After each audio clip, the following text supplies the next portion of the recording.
Australia ਤੇ New Zealand ਦੇ ਪ੍ਰਧਾਨ ਮੰਤਰੀਆਂ ਨੇ ਸੋਲੋਮਨ ਟਾਪੂ ਤੇ ਚੀਨੀ ਫੌਜੀ ਮੌਜੂਦਗੀ ਦੀ ਸੰਭਾਵਨਾ ਬਾਰੇ ਚਿੰਤਾ ਜ਼ਾਹਰ ਕੀਤੀ।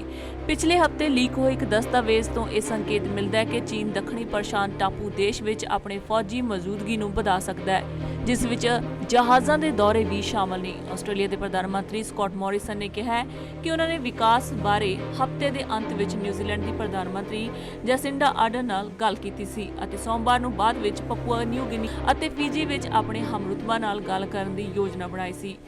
ਮੋਰਿਸਨ ਨੇ ਪੱਤਰਕਾਰਾਂ ਨੂੰ ਕਿਹਾ ਕਿ ਅਸੀਂ ਜਿਹੜੀਆਂ ਰਿਪੋਰਟਾਂ ਦੇਖੀਆਂ ਨੇ ਉਹ ਸਾਡੇ ਲਈ ਹੈਰਾਨੀਜਨਕ ਨਹੀਂ ਨੇ ਅਤੇ ਸਾਡੇ ਆਪਣੇ ਖੇਤਰ ਵਿੱਚ ਸਾਡੀ ਆਪਣੀ ਰਾਸ਼ਟਰੀ ਸੁਰੱਖਿਆ ਲਈ ਮੌਜੂਦ ਲਗਾਤਾਰ ਦਬਾਅ ਤੇ ਖਤਰਿਆਂ ਦੀ ਯਾਦ ਦਿਵਾਉਂਦੀਆਂ ਨੇ। ਇਹ ਖੇਤਰ ਲਈ ਚਿੰਤਾ ਦਾ ਮੁੱਦਾ ਹੈ, ਪਰ ਇਹ ਹੈਰਾਨੀ ਵਾਲੀ ਗੱਲ ਨਹੀਂ ਹੈ। ਉਧਰ ਅਡਰ ਨੇ ਵੀ ਸੋਲੋਮਨ ਤੇ ਤਾਇਨਾਤ ਚੀਨੀ ਫੌਜੀ ਬਲਾਂ ਦੀ ਸੰਭਾਵਨਾ ਨੂੰ ਗੰਭੀਰਤਾ ਨਾਲ ਚਿੰਤਾਜਨਕ ਦੱਸਿਆ ਹੈ।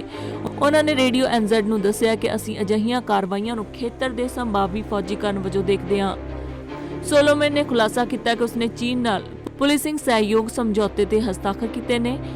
ਡਰਾਫਟ ਸਮਝੌਤੇ ਦੀਆਂ ਸ਼ਰਤਾਂ ਦੇ ਤਹਿਤ ਚੀਨ ਪੁਲਿਸ, ਫੌਜੀ ਕਰਮਚਾਰੀਆਂ ਤੇ ਹੋਰ ਹਥਿਆਰਬੰਦ ਬਲਾਂ ਨੂੰ ਸਮਾਜਿਕ ਵਿਵਸਥਾ ਬਣਾਈ ਰੱਖਣ ਵਿੱਚ ਸਹਾਇਤਾ ਕਰਨ ਲਈ ਅਤੇ ਕਈ ਹੋਰ ਕਾਰਨਾਂ ਕਰਕੇ ਸੋਲੋਮਨ ਭੇਜ ਸਕਦਾ ਹੈ। ਇਹ ਟਾਪੂਆਂ ਤੇ ਰੁਕਣ ਲਈ ਸਪਲਾਈ ਭਰਨ ਲਈ ਜਹਾਜ਼ਾਂ ਨੂੰ ਵੀ ਭੇਜ ਸਕਦਾ ਹੈ। ਡਰਾਫਟ ਸਮਝੌਤੇ ਵਿੱਚ ਕਿਹਾ ਗਿਆ ਹੈ ਕਿ ਚੀਨ ਨੂੰ ਮੀਡੀਆ ਬਰੀਫਿੰਗ ਸਮੇਤ ਸਾਂਝੇ ਸੁਰੱਖਿਆ ਪ੍ਰਬੰਧਾਂ ਬਾਰੇ ਜਾਰੀ ਕੀਤੀ ਗਈ ਕਿਸੇ ਵੀ ਜਾਣਕਾਰੀ ਤੇ ਦਸਤਖਤ ਕਰਨ ਦੀ ਜ਼ਰੂਰਤ ਹੋਵੇਗੀ। ਇਹ ਤੁਰੰਤ ਸਪਸ਼ਟ ਨਹੀਂ ਸੀ ਕਿ ਸੁਰੱਖਿਆ ਸਮਝੌਤੇ ਨੂੰ ਕਦੋਂ ਅੰਤਮ ਰੂਪ ਦਿੱਤਾ ਜਾ ਸਕਦਾ ਹੈ ਜਾਂ ਲਾਗੂ ਕੀਤਾ ਜਾ ਸਕਦਾ ਹੈ।